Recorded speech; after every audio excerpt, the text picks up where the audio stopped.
2026년 현재 대한민국 산업의 심장이라 불리는 울산의 밤은 예전 같지 않습니다.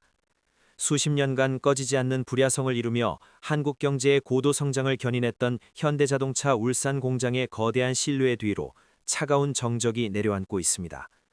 한때 전 세계 자동차 생산의 메카였던 이곳은 이제 탈출이라는 잔혹한 단어와 마주하고 있습니다. 현대자동차가 선언한 조지아행, 즉 미국 전기차 전용 공장 HMGMA 후의 대대적인 물류와 자본 이주는 단순한 기업의 글로벌 확장 전략이 아닙니다.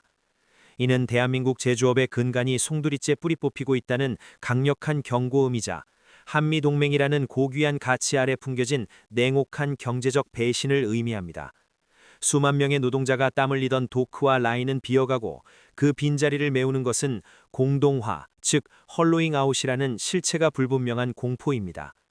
이 사태의 이면에는 미국 인플레이션 감축법 IRA라는 거대한 장벽이 서 있습니다. 혈맹이라 밀었던 미국이 자국의 이익을 위해 보호무역의 깃발을 높이 들었을 때 우리 기업들이 선택할 수 있는 길은 그리 많지 않았습니다.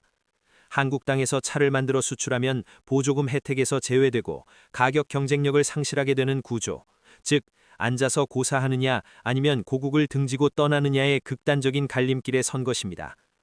현대자동차의 조지아행은 결국 한국의 자본과 기술, 그리고 무엇보다 소중한 양질의 일자리가 태평양을 건너 미국으로 헌납되는 과정입니다. 1970년대 중화학공업 육성 이후 대한민국이 쌓아올린 산업자산이 해외로 유출되는 이 현상은 우리 경제의 체질을 근본적으로 약화시키고 있습니다. 경제지표는 이미 비명을 지르고 있습니다. 제조업의 해외 이탈은 국내 투자 위축으로 이어지고 이는 곧바로 고용지표의 악화와 소비 절벽을 불러옵니다. MV-PY라는 화폐 교환 방정식에서 생산성, 즉 Y를 담당하던 제조업의 이탈은 실질 GDP의 하락을 의미하며 이는 화폐 가치의 하락과 원달러 환율의 불안정성을 가속화합니다.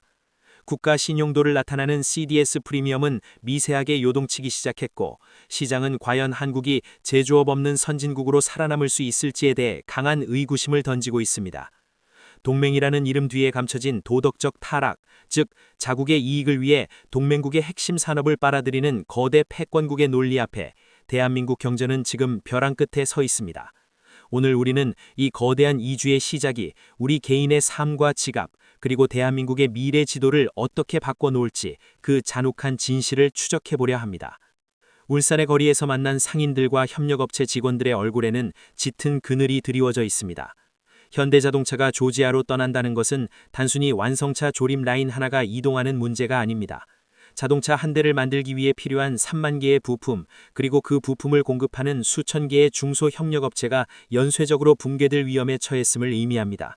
과거 1997년 IMF 외환위기 당시 우리는 대우자동차의 파산이 지역 경제를 어떻게 초토화시키는지 목격했습니다. 하지만 지금의 위기는 그때보다 더 교묘하고 치명적입니다. 외부의 충격이 아니라 우리 경제의 기둥인 기업이 스스로 생존을 위해 국내 터전을 포기하고 나가는 자발적 이탈이기 때문입니다. 이는 울산이라는 도시의 소멸을 넘어 대한민국 제조업 생태계의 허리가 끊어지는 국가적 내난의 서막입니다. 경제학적으로 볼 때 대기업의 이전은 국내 유동성 흐름에 심각한 왜곡을 가져옵니다.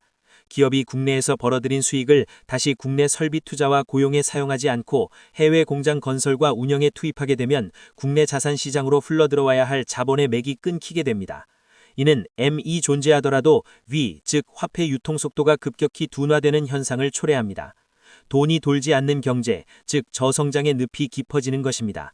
조지아주 정부가 제공하는 파격적인 세제 혜택과 부지 제공은 달콤한 유혹이지만 그 대가는 한국의 숙련된 노동자들이 일자리를 잃고 가계 소득이 감소하는 비극으로 돌아옵니다. 가계의 가처분 소득의 감소는 부동산 담보대출의 상환 능력을 저하시키고 이는 결국 우리 경제의 시한폭탄인 가계부채 위기를 앞당기는 트리거가 됩니다. 더욱 우려스러운 점은 이러한 탈한국 현상이 자동차 산업에만 국한되지 않는다는 사실입니다.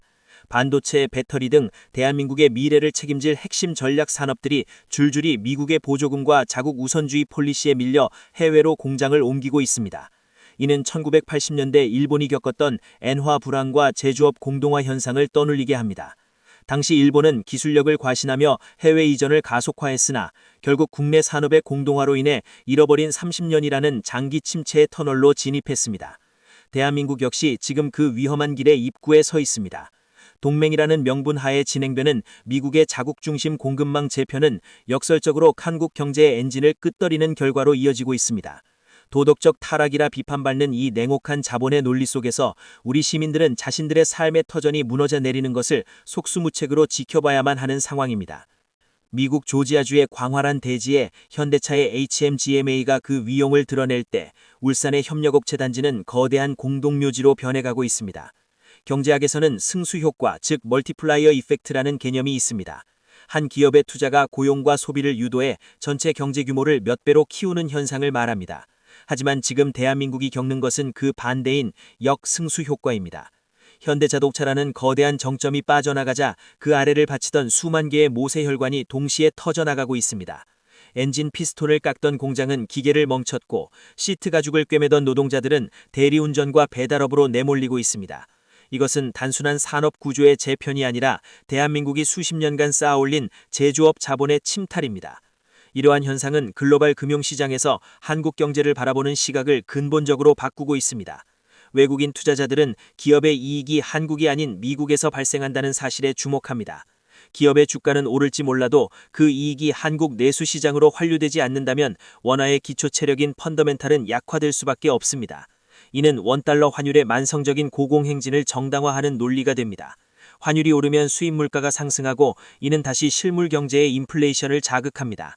한국은행이 물가를 잡기 위해 금리를 올리려 해도 제조업 공동화로 체력이 떨어진 가계와 중소기업들이 고금리를 견디지 못해 파산할 위험이 때문에 손발이 묶이는 스태그플레이션에 덫에 빠지게 되는 것입니다. 우리는 이미 이러한 제조업 몰락의 끝이 얼마나 참혹한지 다른 나라들의 사례를 통해 알고 있습니다. 과거 세계의 공장이었던 영국이 금융업 중심으로 체질을 바꾸는 과정에서 제조업을 방치했을 때 런던을 제외한 중북부 공업도시들은 마약과 범죄가 들끓는 폐허로 변했습니다. 미국의 러스트벨트 역시 마찬가지입니다. 한때 찬란했던 자동차 도시 디트로이트가 파산 선언을 하기까지 걸린 시간은 그리 길지 않았습니다. 대한민국은 지금 울산과 광주, 평택이 코리안 러스트벨트로 전락할지도 모른다는 공포 앞에 서 있습니다. 조지아주의 화려한 준공식 뉴스가 대한민국 TV 화면을 채울 때 그 빛나는 성취 뒤에는 한국 경제의 심장박동이 서서히 멈춰가는 서늘한 그림자가 드리워져 있습니다.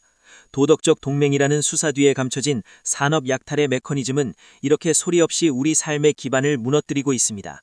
대한민국이 직면한 이 거대한 공동화 현상은 인류 영재학에서 처음 나타난 징후가 아닙니다.